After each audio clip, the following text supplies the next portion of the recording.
कि पत्रकार बंधुओं को मेरा प्यार भरा राधे राधे नमस्कार।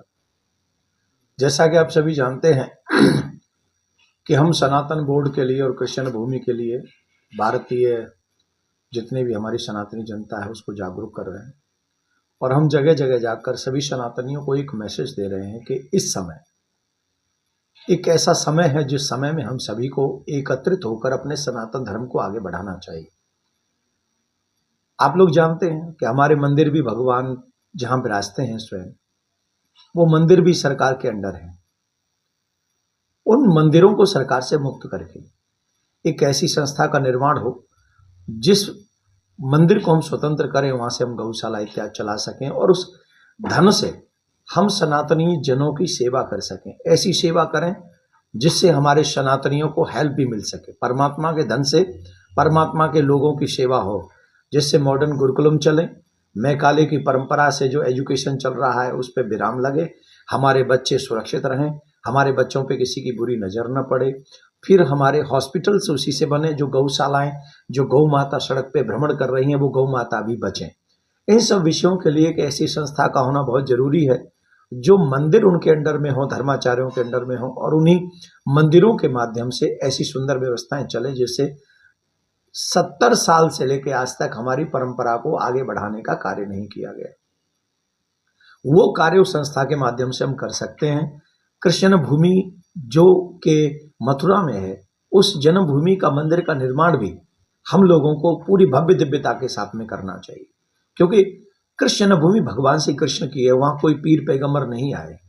उन पर भी हम लोगों को सनातनियों को एकत्रित होना चाहिए और इसको आगे बढ़ाना चाहिए। बहुत बहुत साधुवाद है इस समय जो सनातनी युग चल रहा है। जैसे आप देख रहे हैं कुंभ में, ये कुंभ है और इस कुंभ में आप देख रहे हैं कि अनकाउंटेबल पीपल पहुंच रहा है। इससे लगता है कि सनातनी जगत जाग रहा है और ये समय लोहा गर्म है। इस समय ही अगर हम लोगों ने अपने सनातनी जगत को बचाने के लिए और आगे काम किया तो हमको लगता है कि हमको उसमें सफलता मिलेगी। योगी जी, मोदी जी और अमित शाह जी, ये तीनों वो त्रिमूर्ति हैं जो इस संस्कृति को बचा सकती हैं और इन्हीं से आशा भी की जा रही है। धन्यवाद एक इतने विशाल आयोजन के लिए इन तीनों का। लेकिन एक और आशा है कि ये तीनों ही वो कार्य करें जो आज तक की सरकारों ने, आज तक के हिंदू नेताओं ने कभी हिंदुओं के बारे में सोचा ही नहीं है। आजादी के बाद सबसे ज्यादा दमन अगर किसी का हुआ है तो हिंदुओं का हुआ है। इसलिए आप देखेंगे अभी भी छोटी छोटी बातों पर हिंदुओं की बहन बेटियां, हिंदू लोग, उनको सरेआम चाहे हेलमेट मार दिया जाए, चाहे अभी देखा होगा आपने जो दिल्ली में मेट्रो स्टेशन पे क्या हुआ है। ये सब चीजें भारत में हो रही हैं, आजाद देश में हो रही हैं, आज हो रही हैं। तो वो समय है जिस समय में हमें भारत को बचाने के लिए, भारतीय संस्कृति को बचाने के लिए प्रयास करना चाहिए। और मैं इस समय उरई में हूँ और आशा करता हूँ कि उरई की जनता भी बड़ी विशाल संख्या में यहाँ आ रही है, वो भी इस बात को समझेगी, जागृत होगी, एकत्रित होगी और अपने सनातन को आगे बढ़ाने का प्रयास करेगी। धन्यवाद। वक्फ बिल पे कुछ कहना चाहेंगे आप? जो वक्फ बिल आप सनातन बोर्ड की मांग करते हैं लगातार, अभी हमने बोला वो इसी को बोला, वक्फ बोर्ड को लेकर क्या कह रहे हैं आप? वक्फ बोर्ड जो है बिल जारी हुआ है, हाँ, उसको लेकर विपक्षियों के द्वारा काफी सारा विरोध किया जा रहा है। किसके द्वारा विरोध किया जा रहा है? किसके द्वारा विरोध? विपक्षी पार्टियों के द्वारा। विपक्षियों से एक बार पूछ लो वक्फ बोर्ड की भारत में जरूरत क्या थी? पाकिस्तान में है क्या वक्फ बोर्ड? अफगानिस्तान में है क्या वक्फ बोर्ड? बांग्लादेश में है क्या वक्फ बोर्ड? अगर वहां नहीं है तो फिर हिंदुस्तान में क्या जरूरत थी वक्फ बोर्ड की? बनाते समय किसी को विरोध नहीं हुआ। अब जब उस पर संशोधन हो रहा है तो पार्लियामेंट है क्या वक्फ बोर्ड का? एयरपोर्ट है क्या वक्फ बोर्ड का? है, बताइए। उन्होंने तो 1500 साल पुराने मंदिर को कह दिया वक्फ बोर्ड ने कि हमारा है। एक दिन आपके स्टूडियो में भी आके कह देंगे हमारा है। ऐसे थोड़ी मनमानी कहीं चलती है किसी देश में, किसी भी संस्था की।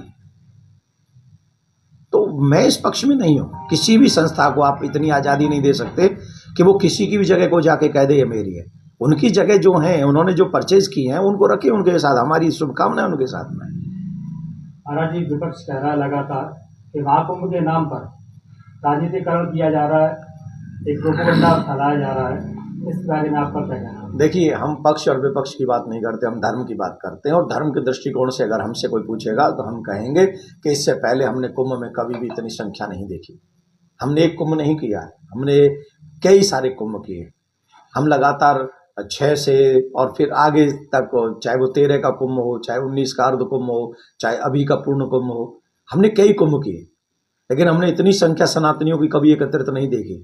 तो इससे हम लोग ये कह सकते हैं कि सनातनी एकत्रित हो रहा है, जागृत हो रहा है और अपनी संस्कृति के लिए वो आगे बढ़ने के लिए तैयार है। तो हम यही चाहेंगे कि इसमें विरोधियों को या विपक्ष को सनातन का साथ देना चाहिए और अपने सनातन जगत को आगे बढ़ाना चाहिए। महाराज, ये क्वेश्चन है कि